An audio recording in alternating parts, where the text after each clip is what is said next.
Hello, everyone. Welcome to the Captain Swan podcast. Uh, this is our sixth mini pod of the hiatus. We're going to talk about spoilers, so if you're spoiler phobic, run now. I'm Michelle, to the end of the world of time on Tumblr, and these are the people with me today. And I'm Lisa. You brought me home.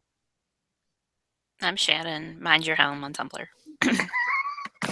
The way you said that, it sounds like those are your last names, and it's just weird.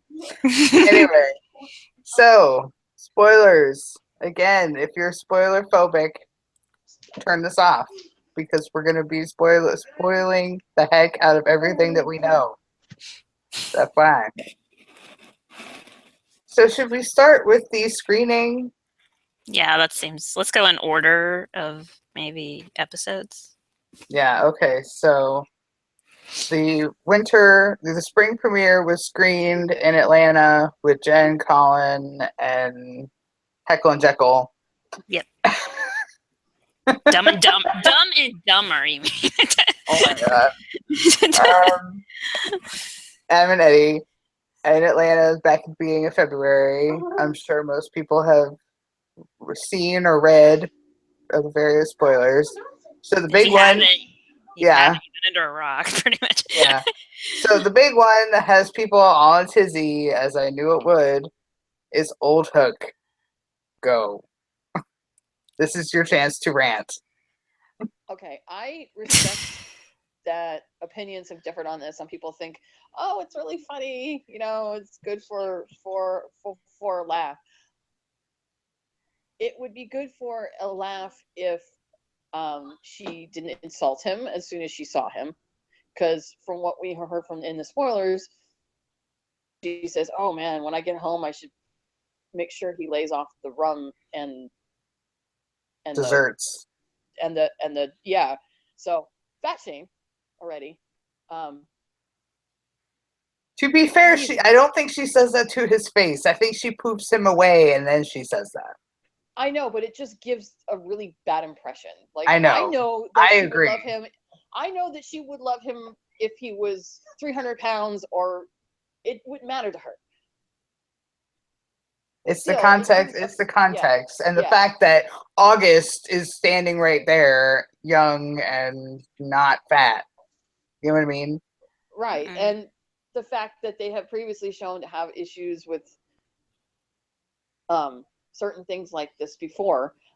Not only that, I could appreciate the humor if it had a point, and I could appreciate them doing this with him if it had a point. I would prefer to have him like this, drunk, but maybe like that one story that I read where he was kind of a bumbling drunk, but he was, sat in dark corners because he felt he had nothing left in his life since his vengeance was taken. I could appreciate humor if it had a point. And as I was, he's not even there for 5 minutes before she poofs him back to the Jolly Roger because he's a nuisance. And then when she gets back, she hugs him, and I'm guessing, according to the spoilers, because of the look on his face, she's like, "Huh?" She tells him the way that he looked in the other realm. All this does is give the aunties ammo, saying, look, he's such a fucking joke.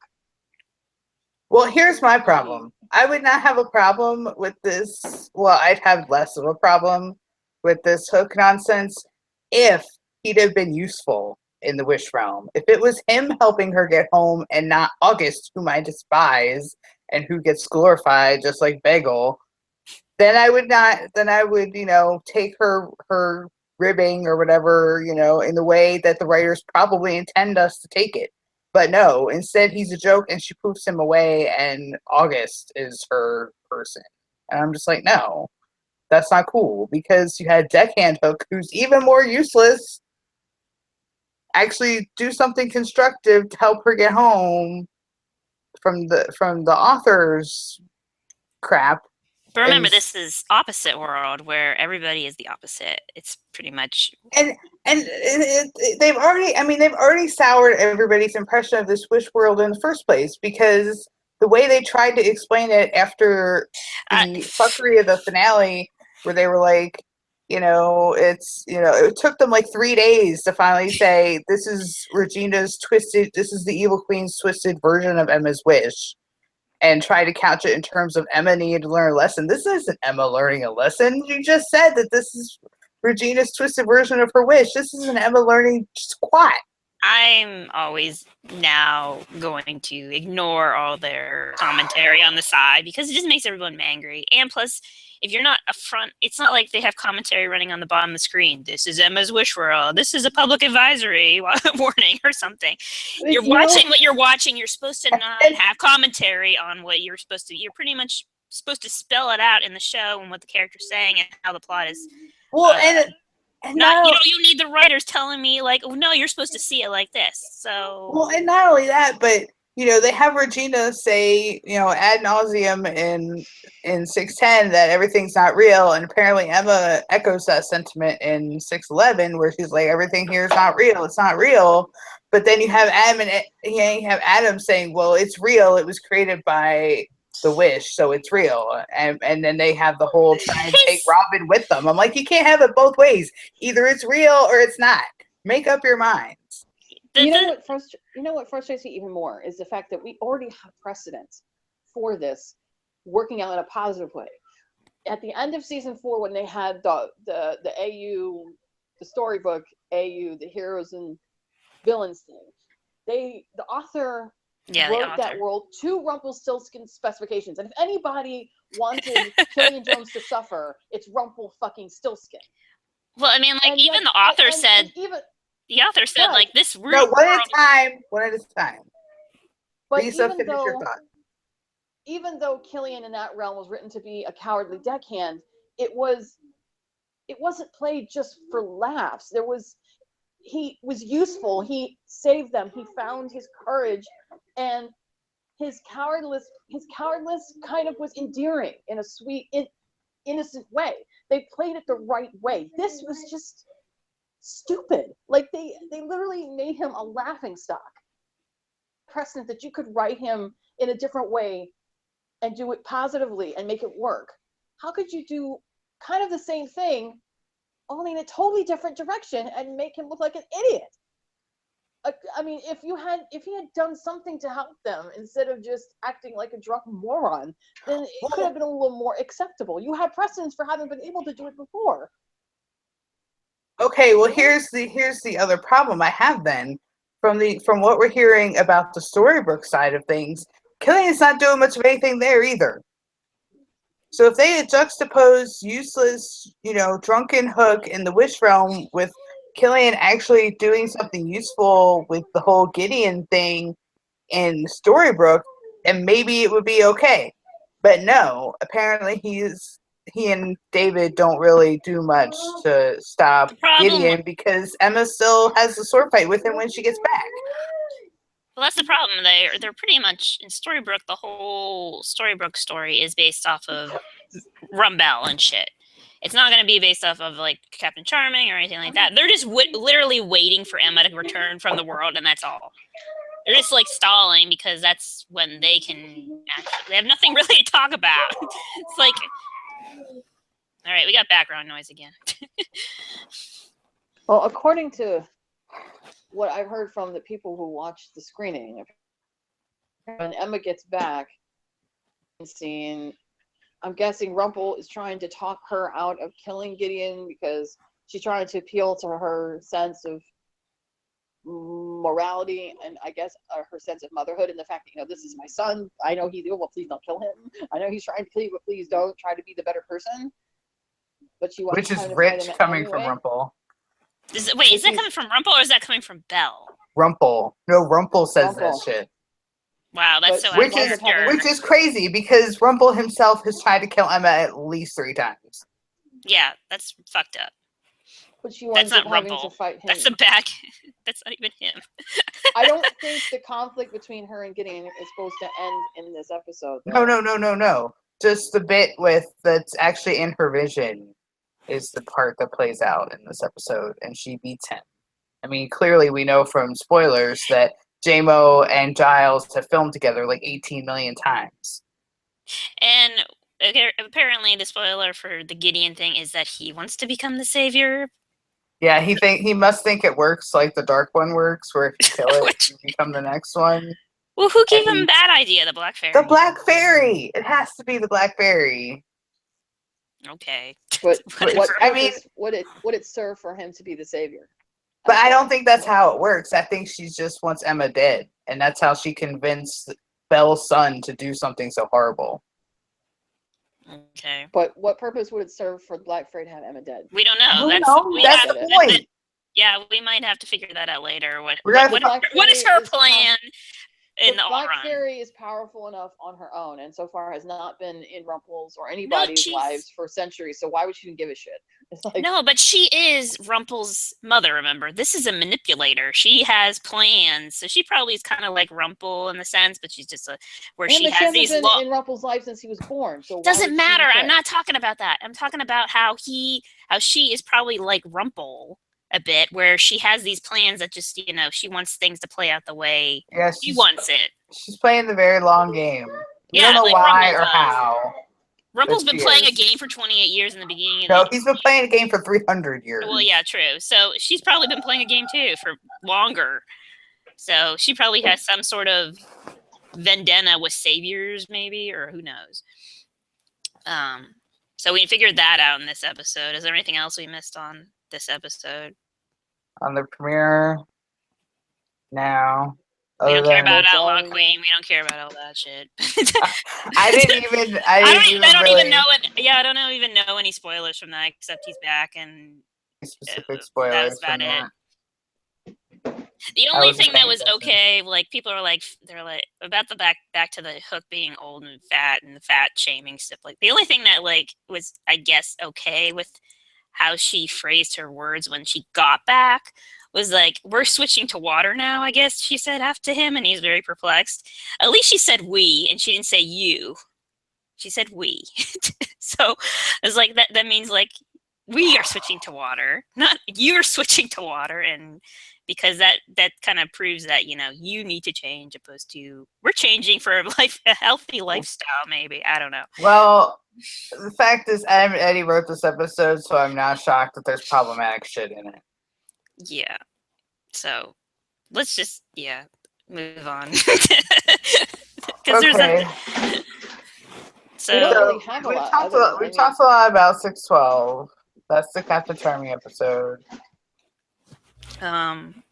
did we talk about the spoilers about the ring the next episode? So we talked about 612, right? Yeah, we talked about 612 before, where we know Killian's going to show David the ring. We don't know what happens after that, and then we know that there's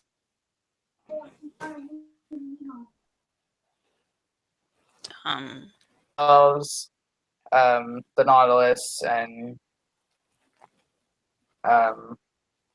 probably something with to do with Agrabah. Yeah. Killian leading Should the we talk- Princess Squad. Apparently Ariel's back. So is Eric. So is Eric. So that's then we have I guess a young version of Bay and the like 613. So that's probably a Rumple centric episode. Then we had page 23, which we'll just skip over. Outlaw Queen. Okay. Outlaw Queen. Then A Wondrous Place. That's pretty much Aladdin. That's the Agrabah one. That's the thing. A lot of people, and like on like I see on Tumblr, they're just freaking out that Killian and Emma are separated. But I just don't. I need more facts with that. People are thinking that they're separated, that he's in a different realm, and she's back in Storybook. I don't. Well, I know people think that, but like I think people sometimes get confused that might be a flashback. He doesn't change clothes a lot, and like he got a new jacket, but that he has that jacket now, it seems to be all the way through the end of the season. Okay, the fact is that, they put characters in groups for episodes, like Captain Charming hang out or Emma and Killian hang out, blah blah, and that doesn't really change throughout the episode. So if J-Mo is hanging out a lot with Giles, then it stands to reason that Emma and Gideon have stuff going on. But that's You know the what I thing. mean? But that's the thing. But like, But Colin, I'm saying that there's been precious little outdoor filming, and that's part of what's fueling this. But what little outdoor filming we've had from 613 all the way up until 618, Jen and Colin have not been spotted outside.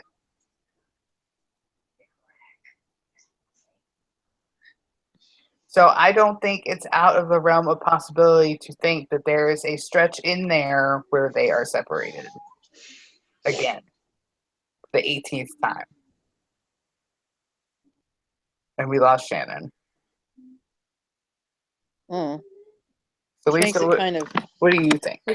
Well, it's when I was watching Colin and Jen at the AT TV Fest, and she was saying, I love how they write and Hook, where they actually gave us a chance to be together instead of together apart. At first, when she said that, I was like, ching.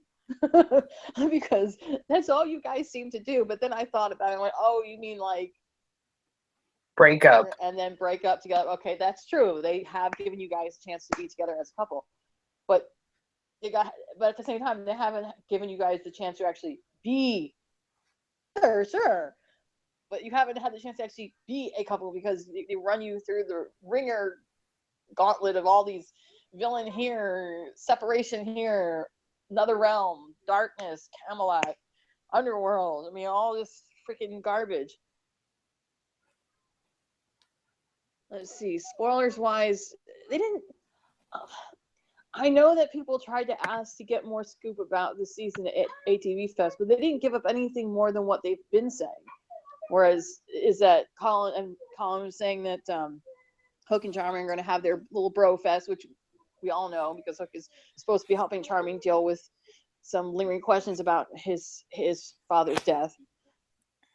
And then he's going to ask him for permission to marry, or for his blessing, marry Emma and show him the ring. well, I'll believe that when I see that. Yeah. We have on-set reports to that. I don't care. I don't reports care to until that. I watch it. I don't trust anybody anymore with that kind of stuff. I don't. I can't. I mean, I've been saying from the beginning that they're going to separate Emma and Killian again to set up the engagement. That's what happened with Snowing. Snow got put under the sleeping curse, and then after he woke her up, they got engaged. And I'm telling you, they're going to have the Captain Swan parallel to that they're going to be separated, and then he's going to ask her or whatever. Hold up. If this was just some random person who happened to, go to visit set, then yeah, of course I would question, be like, but this is a person that's been going to set for many years and who is reliable, whom I've actually met in person when I was up there. Reliable. Okay, I don't believe he's not reliable. It's just I don't care if he or she or no, she got that information and he got for that information. So I don't. I just can't until I see it. I'll believe it. Whoa, you guys don't trust? Wait, y'all don't trust Kat? No, I don't. It's not that I don't trust Kat. It's just I still can't. It's not that. It's okay. It's not that I don't trust Kat. It's that they're far away and they don't really. They can see it, but they can't hear words. Yeah, I mean, being said. You're not. So until I actually see the scene, she must have heard something because she typed out whole dialogue. Until I see the scene, I don't trust anything anymore because we've gotten set pictures and set reports and people, and then the scene is vastly different from what people reported. So I'm just like, yeah, I know. I'd rather not get burned. I just rather be no. I mean, I'm not gonna say it's not gonna happen, and I don't feel like that's great, that's exciting. It's just I'm not getting my hopes up anymore. It's too bad. It's just the way. Mentality, my sanity, and blah blah blah. Exactly. Why get excited? Are you saying you don't even believe that an engagement is happening? I didn't say that. I didn't say that. I'm just saying I'll believe it when I see it with my eyeballs. I believe it'll happen, but I don't know. I'm not. It's happening, but Shannon, from the way you're talking, you're sounding like you don't even believe that an engagement is actually occurring. Okay, here's the thing. Is that we're with this, this may or may not be the last season. And after all this time, an engagement seems overdue. And the fact that it's taking them this long and they're going through all this rigmarole to even get to it it's discouraging, and I'm just like, no. They drag their feet on every little thing. We thought they were getting engaged last season, so why are we getting our hopes up again? It's sort of like it takes forever for them to hold hands or kiss or whatever. It's just it's disappointing that they keep Still doing haven't had this. confirmation that there's been actual I sex know. times, So like, even though I'm certain it's happened because they live together. do I believe they're gonna get engaged? Yeah, sure. Season what? I don't know. So which season? I don't know. It'll happen, but they just, who knows? They could be like waiting for confirmation of season 7 and be like, oh, we could keep dragging this fucking out and do it forever. Do I want it to happen soon? Yes, of course I want it to happen soon. I just don't want to. We've been burned with this when they were kissing in front of grannies last season, and everybody's like, oh my god, they got engaged and blah blah blah. And then what happened? I love you. Well, yeah, we already know that happened. So who's to say that who's to say that when Charming and them go down there and they're like, hey bro, I like you, and they're just like, yeah, I like you too, and that was the scene at all. Seriously, how many times have we predicted a true love's kiss with this couple on this show, and it still ain't happened? Yeah, and I'm perfect. And I'm not. And this isn't me saying I don't like the way they were confirmed true love. I think it was fine. I liked it with the Greek and all the stuff, but. You know, we've known their true love for years, and it took them until season 5 to confirm it. So the fact that Killian is carrying around a ring and showing Sharping is all fine and good, but until I see said ring on Emma's finger, I don't believe squat. I get it. Believe me, because when we saw that exterior filming, we saw that exterior filming at the end of season 5 for the last episode, that lip kiss, we all went nuts and got it into our mind that, you know, you don't just do that kind of kiss for nothing. There's got to be something going on there. We thought it was going to be some big deal, and then it was. That's what I'm getting at. So I get it. Trust me. I know. I felt burned. I still feel burned. But seeing the ring gave me some sort of. I'm not going to assume it's going to be some big deal thing. I don't even know how it's going to play out. That's the thing. I can't imagine how it's playing out either. Because like, would I like it to happen before the end of the season? Sure, because I don't want them to use that as their bookend. I want they shouldn't have to do that. They're the people on this show are better than that. But. They have not been proving that the last 3 years. But with the way that things have gotten, I mean, we're going from adventure to back home dealing with, I think one of the episodes, 18, might be a Zelina one, because the actress who plays the young Zelina was on set last week. And well, I mean, the title of the episode. Yeah, the title episode is where Bluebirds Fly, which is from Over the Rainbow. Reference to Oz. So I was like, what more do you possibly have to say about Zelina, considering she's been pretty much a non-existent character for the entire half of 6A? I think it has to do. I think this whole thing, because we figure out that Bex is in green makeup again, so I think she goes back to being green. And we apparently have a flashback. Probably, but we also have with a Black Fairy around. Think about it. What do you think that Black Fairy wants to do? She collects babies. So could Robin the baby be in danger? Sure. Could she turn green that way? Yeah, probably, because that's the only thing she has really going for her in her life right now. And who knows where the fuck baby Snowflake is? That could be an issue too. So there's all these. Yeah, I think baby Snowflake's too old. I think she likes newborns. Could all the babies of Storybrooke be in danger? Yeah, I think so. Yeah, I wish there could be more spoilers, but like Michelle was saying before, there's been a distinct lack of exterior filming. That's why And so we've had, we've only been able to pick little tiny things from what we have seen. And the latest filming spoilers, people aren't even going to this one because it's a closed set. So and having Adam and Eddie say there's lots of Captain Swanage in 6B does not reassure me at all, because they always exaggerate. So their idea of a lot of Captain Swanage and my idea of a lot of Captain Swanage are two very different things. Well, not even that. They like to drag you in and pretend it's happening like they do with their script teases. We're like, here's some Captain Swan. Oh, that didn't ever make the cut. Oh, thanks for teasing something that I wanted to see.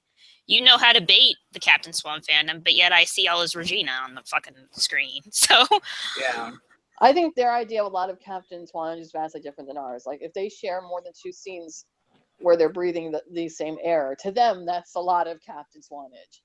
they have That's this not a rut lot to where us. they have this kind of rut where they get, which is sad when they get the couples finally together. Maybe like look at Snowing; they have nothing going on for them right now. They have a kid, except they have. Well, I we mean, know that by 18, their curse is broken. They're both awake at the same time. Hallelujah. well, apparently Jenny said that it's not has anything to do with them. The way the way she gave an interview, I think, or something to Natalie or whatever. It's a scene that doesn't involve really how it gets broken or something. I'm telling you, the Evil Queen's going to snuff it. I've been saying that from the very beginning. That they got to kill the Evil Queen to break Snowing's curse. Full stop.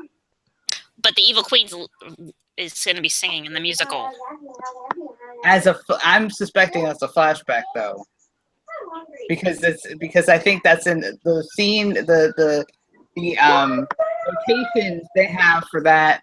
There's a lot of enchanted forest, so I bet that's a Evil Queen versus Snowing flashback sing along thing. Now, the other stuff we've been hearing, the season 7 reboot stuff, we only have one casting spoiler so far, and that's 2. for. You have 2 I'm casting. talking about one entirety. They have a male 20s to 30s, and then a 10-year-old girl. Well, I know. okay, People were all saying, "Oh, that could be older Henry and the Captain Swan." Whoa. No. Before we get into that, Lisa and I have not voiced our opinions on the musical, and that's before the finale. So let's talk about that real fast. I still think it's a gimmick, and I will be pissed if it doesn't have a purpose. If it just wastes an hour of my time. I think it's a gimmick as well. I mean, I always enjoy hearing Colin and Jen sing, but I still feel like it's a gimmick because there is no plot line that I can envision where having them sing would make sense. It doesn't matter to me that this is based off of Disney fairy tales. This is not a cartoon. It's reality. So I can't envisage any villain that could do this in a way that would. Giselle is not here, guys. Princess Giselle, who just randomly burst into song in the middle of New York City, is not here. Okay, this is not Enchanted. As much as I love Enchanted, unless you're gonna call Amy Adams and have Giselle show up, this is not that. The only way I can see it making sense if they did some like nonsensical dream sequence or something. Which, if they do that, is going to piss me off because then it means it bears virtually no weight on what's actually happening, and that's episode 20, right before will probably be a 2-part finale, and I'm just like, oh my god. Well, we know we got the guy who does the choreography. He was looking for people to be dancing pirates, apparently. So I guess that's going to be interesting. And we also have wait. Shh. You forgot that we have the list of the choreographer who stupidly posted the list of all the scenes. All the locations of the locations where they're going to be filming. So we know we have the Jolly Roger on the list. We know we have Emma's house. We know we have some enchanted forest in the castle. We have stupid Queen with her mirror. And then I think we have Gold Shop and Granny's. It opens up at Emma's group home. Yeah. When she was a kid. So I'm assuming we're going to get the little girl back, maybe. Well, because she can sing, actually sing. Well, McKenna Grace did film for an episode, so I think it's one. Well, that was an older episode. That was the first. That was this. Well, we also that's for the premiere. We also know that Emma, not necessarily. I mean, it's hard to understand that sentence. I can't tell if she meant that Emma's going to get a solo or if J-Mo is going to get a solo. You know what I mean? Because if it's Emma getting a solo and there's a scene that takes place in her group home, it could be kid Emma and not J-Mo getting the solo. You know what I mean? Yeah. Mhm. Well, I don't care really about solos. Who gets solos? I mean, Oh, and I'm just gonna say it right now. I'm gonna be the Debbie Downer here. There will not be a Captain Swan duet. Don't expect it. All I know is I feel like it's going to be a colossal 1 hour waste of time that could be better put towards other things. Because, I mean, yeah, it's all well and great to hear them sing, but unless there's a point to it, unless some sort of emotional meat comes from that, it's just a pointless gimmick to get them all to sing. And just like they did last year when they had the pointless 1 hour episode with no once cast except for Arthur and Selena. yeah, and it was a total 1 hour waste of time Miranda. that nobody bothered to even Care about. watch. Especially considering it came right after 5-8 and everybody was so like Dying. oh my god, after 5-8, you know, because of birth. Everybody can't really pay attention right now. What the Nobody hell? really remembers ever watching. Nobody really remembers watching 5-9. It's like, did that actually happen? Because I'm Thank still God like, they oh my aired the god, same God, it's the night. dark one. So Well, at least yeah. they aired them back to back. I wouldn't have wanted to watch the next week. No, that would have been the worst. Give me, yeah, I can take something useless after something big. So we. All I'm saying is, whatever they choose to do for the rest, whether the show gets picked up or not, although I'm pretty certain it's safe. This show is too much of a cash cow. Whatever happens, I just want the stories to be tied up in the right way. Okay, well that brings us to this casting call that we got for what I'm assuming is going to be 21 and 22, the finale. It's casting call for a, as Lisa was saying, a late 20s, early 30s dude, leading man type dude who was like a cynical recluse or something, and then one for like a precocious 10-year-old girl 10-year-old who, despite having a shitty life, is hopeful or some shit. I will be honest. When I read that quote, they said that despite the hard knocks she's had in life, God no. Until I read the last line of the article in which they said it was not Annie, because at first that was my immediate thought. I was like, oh Jesus, no. Not that I dislike Annie, because that was the first movie I ever watched, and I was 4 years old. I loved that film. Fit in the overall narrative of how this show works. I'm sure they could probably make her fit, like, you know, round hole, but as they tend to do in this show. But I'm glad that it's not Annie. I'm just gonna put it. I wouldn't want them to taint her. Well, I mean, in the obvious conclusion, when you read the description as Midovich posted it, it sounds like a gender swapped Emma and Henry from the beginning of the series. I mean, like, there's no getting around that. That's what it sounds like.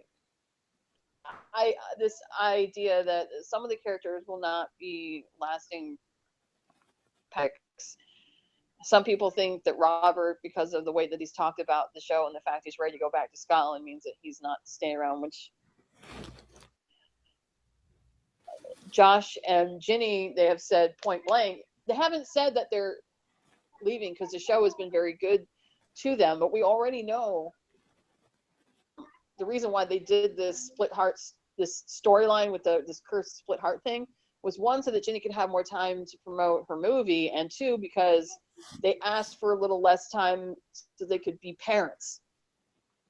They've had to share like their parenting time with their filming time, and she's had 2 back-to-back kids, so they haven't had a lot of time to really be with their children. So they inserted this storyline to scale back their filming so they could have more time with their family. So I'm not saying that they would leave, but I wouldn't be surprised if their storyline got shelved even more to give them more time. And because there's really nothing left to do for them as far as happy endings. They have everything that they want. What I say is, personal opinion, me. I don't care who you get rid of, but if you get rid of Emma and Hook, I'm out. Because at least without giving them a proper happy ending, what Emma deserves after everything she's been through, them together, I'm done. I don't. And if you get rid of one and only if you keep one and get rid of one, I'm out, because to me they're a package deal. You can't have one without the other. Done. Agreed. Well, I don't think they're going to go. If they do, or if they're chopping people off the chopping block off the main cast, I think they're on the last of the list. There's so many other people that like do not need to be there anymore. I think Robert is on the top because he just shows interest that he doesn't want to leave. Bex Emily? has not. Emily, no, Bex even is. Not, she has no ties anymore. They could easily kill her. Or just Snowing, ship her back to Oz. yeah, and then Belle, if Rumple goes, Belle, Is useless. It's useless because that's all they've been giving her. I mean, there's so. I mean, that's it. I don't see what they.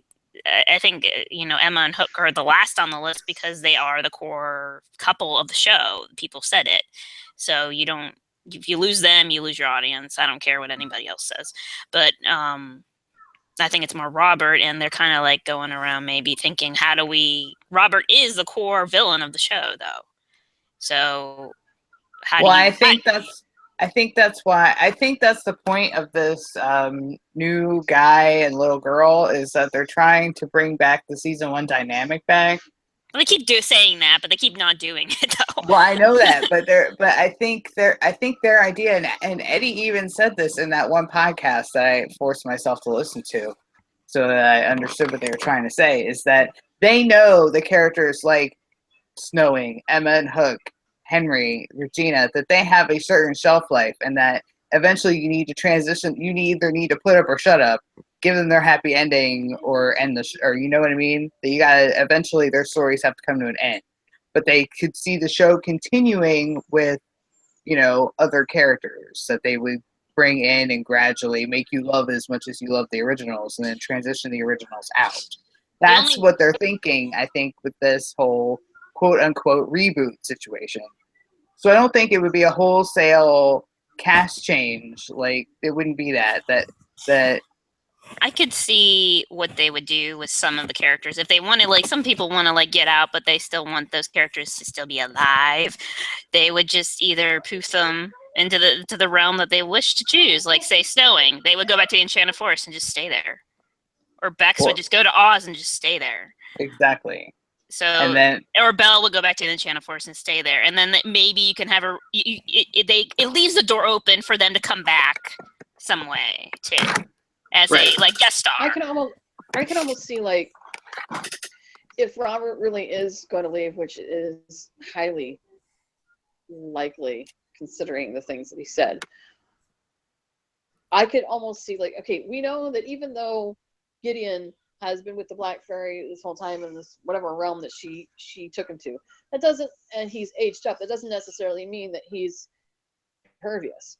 So if Rumple's really that afraid that Emma's going to kill him, and she can't be convinced, maybe she does back down, but he goes after her anyway and it erupts into a huge fight. And Rumple's afraid that eventually, being the savior and the fact that she has magic, that she might kill him.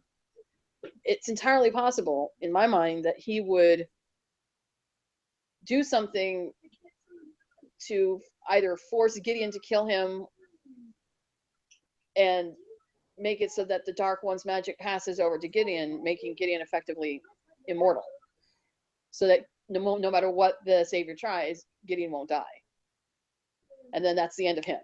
And because Rumple's gone and dead for good, there's no reason for Belle to be there. And she can't deal with the fact that seeing her son be the Dark One, so she leaves and goes back to the Enchanted Forest. I don't know what would happen with the Wicked Witch, but I mean, she serves zero purpose for being there in the first place. She takes her kid and goes to Oz. Yeah, she takes the kid, goes to Oz, bye-bye. Maybe she's like, I can't deal with you people, peace. Maybe after seeing this other Robin come back, maybe they have or something, and she realizes she doesn't need to be there anymore and she leaves. But that would keep it with Snow and Charming, Emma and Hook. And God, I don't want Regina to fucking be there, but just like Emma and Hook are too much of a cash cow in some ways, so is she. how much they say that, oh, she's got the biggest fan base. She doesn't. They just have a much more vocal one. She literally does I nothing. She literally has. Well, I know that, but Adam and Eddie said very distinctly in Atlanta when they're referring to the core charming family, they mean Snow, Charming, Emma, Hook, Henry, and Regina. I know they do. So But remember, they have this undying love for Regina because they see Regina and her, and they think that Regina is them. Remember too. So of course they're never going to cut her off. But so she does Regina's absolutely not going anywhere. nothing. But she doesn't. Well, I know that. So you think she has? So you think they're going to tie up some of the endings by the end of 6B, and then season 7A is going to? I'm pretty fairly certain season 7 is going to be it. But yeah. I'm thinking that with the introduction of the guy and the little girl, that this may be the chance for everybody else's happy endings to get shored up. Emma and Hook get married and they have their happy ending, and then like, I'm not saying that she's going to pass on the savior torch, but I'm just saying that like, now that their happy endings are done and they fought their fight, that maybe these two, the guy and the girl, will take up the fight, I guess. To the fact that they're trying to shore up everybody's storylines and give them the proper ending that they need to have. I know Emma would never pass on or never force her saviorness onto somebody else. She would never give up that. But maybe like a sort of passing of the torch type thing, and then no, I think, I don't know. I think that this is their way of trying to find a way to have it for the show to have a life after most of the core cast moves on, and that it's a test balloon. That they're introducing these characters, they're hoping the audience loves them as much as they love the originals, and so that by the end of a potential season 7, they could transition Snowing or Emma and Hook or whatever off because remember, if Colin has signed a 6-year deal like the rest of the main cast, he came in at the end of season 2. If you can get J-Mo to sign on for one more year, their contracts would then be up at the same time at the end of a season 7. So then you could transition them out and have this new guy and girl be like the new Emma and Henry and blah blah, continue on your merry way. I don't see it that way. Yeah, that's what I'm saying. That's what they're trying to do. I'm not saying that's what's going to happen because I think the writing's on the wall and they need to get a season 7 to wrap up this core cast stories properly and just end the show, period, because the ratings are just not there to justify the cost of this show at this point, even with all the media tie-ins. That it's just going to be costing ABC too much money for the ratings that they get. That's the thing, like with people are saying like, oh, we're going to reset the thing, and everybody's like, oh my god, they're just going to take out the entire cast and blah blah blah. I'm like, no, if they want to do that, then have a spin-off of the show. They do that already. Like it's like you're creating a whole entire new show if you get rid of like all the main people. I know, that's the thing. That's the thing. Then why are you wasting your money and your time to do that? No, they're doing what show great. How long has Grey's Anatomy been on? 14 years. How long has what been on? Grey's Anatomy. How many of the original cast are still there? Of that original core 5, how many are still there? 2. But this is not Grey's Anatomy, though. But that's what I'm saying. They want it to be. No, what I'm saying is this ER, Grey's Anatomy, shows like this have been on for more than a decade because they transitioned in and out with cast. But they haven't done that the entire series. Yes, they did. They didn't do it with Once Upon a Time. But that's what I'm saying. That's what they want to do. That's what they want to do. You can't do it, though, so late in the game. They don't care. Are invested in the other people. They don't care. Well, then you failed. Then go ahead. I mean, fail. No, because when did they start to transition people out of Grey's Anatomy? Like Izzy left and George died. Well, what season? What season? Like season 5, season 6. Her own show? Well, you should have been transitioning out people earlier.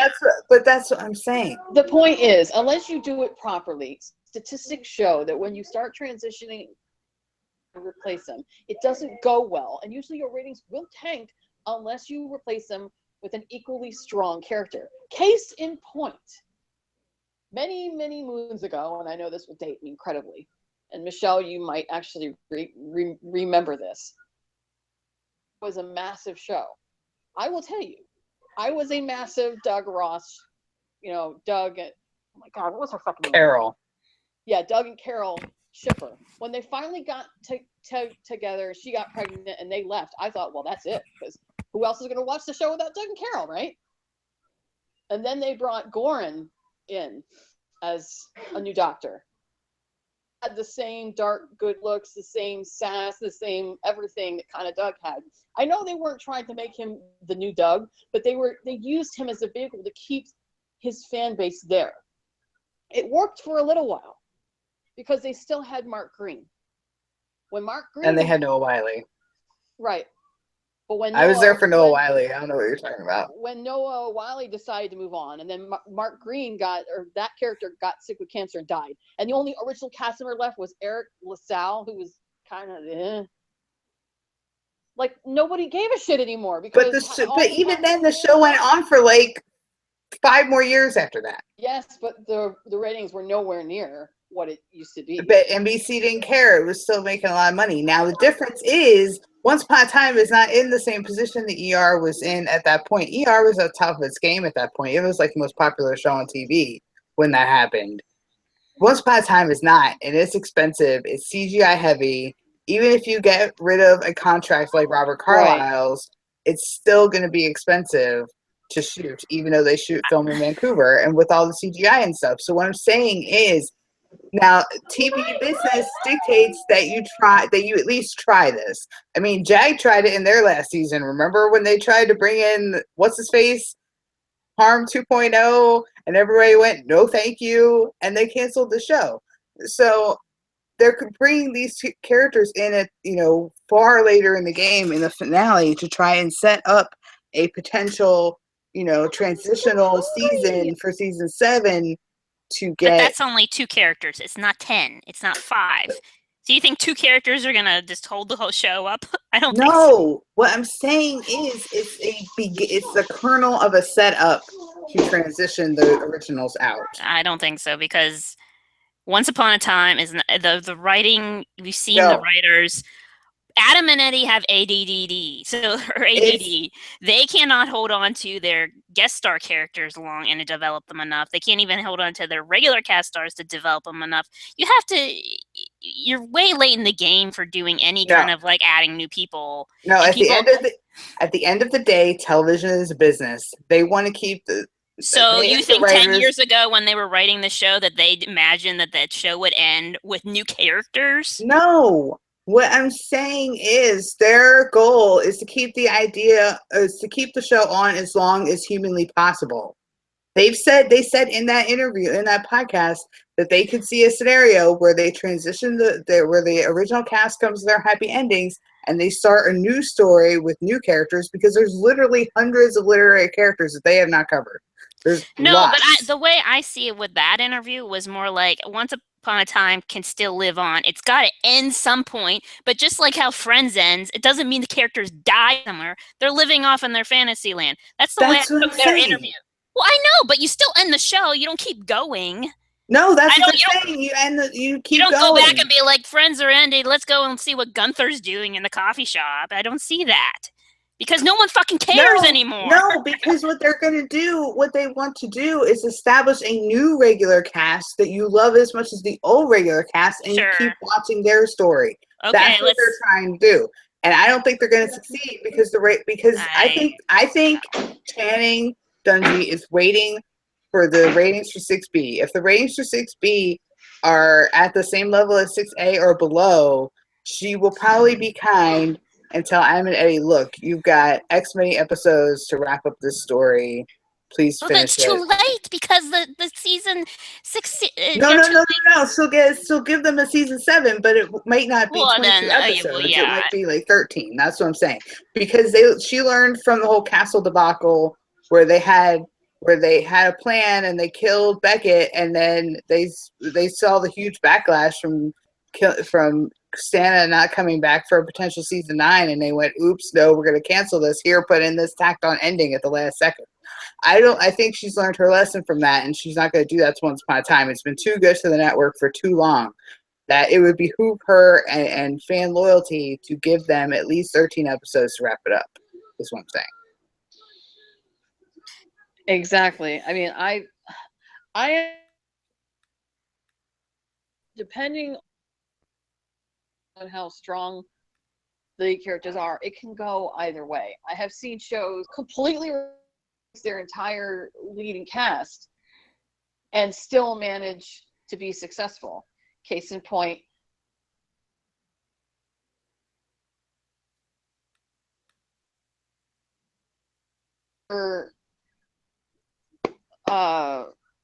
what's his name left at the end of season 3? Okay, what show are you talking about? You cut out. Being Human. Oh, British right. version. After Adrian Turner left at the end of season 3 when his character was killed off. Mitchell was my absolute favorite. I thought there was no way that the show could possibly continue after losing Mitchell. And then at the beginning of season 4, within the first 2 or 3 episodes, they killed off George, and the only one that was left was the ghost. So we're like, Annie. oh my god, they're gonna kill a brand new set of characters. And at first, everyone was kind of worried, like, this isn't George and Nina and all of this is ridiculous. But once you got to know them, it actually worked. Even though the main cast was all killed off, every single one was killed off, and they brought in a completely brand new cast in the same house. They were strong enough as a core that it worked. They were lucky because the characters that they got were good. The actors that they got were really good. Now, this can also, I've seen it happen. It's a crapshoot. You never know how it's going to work. With a show like Once that already has such popular characters like Emma and Hook, if they try to transition, I mean, I agree. Yes, they have a shit ton of stories that they can, and literary characters that they could work with, of course. But the characters they have right now are so popular. Emma and Hook, and I'll even say it, Regina, that it would be so difficult to find characters to stand up to that. I just can't see it happening. I personally would rather, if the ratings don't work for 6B, I would rather just give them, even if season 7 is an abbreviated one, at least give them that, let them tie up all the rest of the storylines and be done with it. Give them their happy ending. Well, be done. The problem also with this article, and everyone is assuming, and I am not assuming, that everyone's assuming, because Matt wrote this article and he is speculating that these might be series regulars. That's him just fucking speculating. There's no quotes that says these people are going to be here forever, but everybody's being like, oh fuck, no. And they're taking also what Channing said 3 months ago or a month ago about the reset button, which is old news, and people are freaking out thinking these guest stars are new regulars when all they could be is guest stars. That 10-year-old girl could be Emma younger as a 10-year-old girl for all we know. We've already seen 10-year-old Emma. No, we didn't. We saw 6-year-old Emma. We saw 14-year-old Emma. We didn't see 10-year-old Emma. I thought she was like 10. No, she's 6. She was like, anyway. She was like 8. I'm terrible at telling children's ages. Let's be real. Okay, so, but the fact of the matter is, a lot of Once Upon a Time fans are TV business savvy, and that's what Midovich is getting at, and that's why. I mean, his speculation is perfectly valid. So he also speculated that Robert Call is going to leave, which is valid. They said that someone's going to leave. They speculated that someone could leave by the end of the year, which is true. It's true, but he's also speculating. Oh, here's some casting calls. I mean, frankly, I'm surprised he managed to write a Once Upon a Time article that didn't involve Bagel. God. Yeah, If anybody, okay, all I can say for certain, if anybody is leaving at the end of this year, it is highly likely to be Robert. I mean, for Comic-Con and didn't even bother to show the fuck up. I know he doesn't do cons, but he always does that one, and he didn't even show up. He was supposed to be there and didn't even bother to show. So you can tell at this point how, over it he is. But wasn't he filming that movie? No, he was already done with it. Oh, well, but he is going to these other cons apparently. So Okay, it's like weird. so does anybody else have anything about 6B spoilers that we know so far? We've been going for an hour. There's Nothing, nothing new. so far. Okay. So if you managed to listen to us for an hour, yay you. We're tentatively planning a live-ish episode on March 4th. So I guess start submitting questions for that. Stuff you want us to talk about before 6B. Maybe we'll have more spoilers. We'll probably have some sneak peeks. I'm For an assuming. episode that has already been screened, but whatever. I know, but I know it's like, okay. But All right. Anybody? Bueller? Hmm. no. All right. Well, I'll talk to you soon then. Bye. Bye. Right.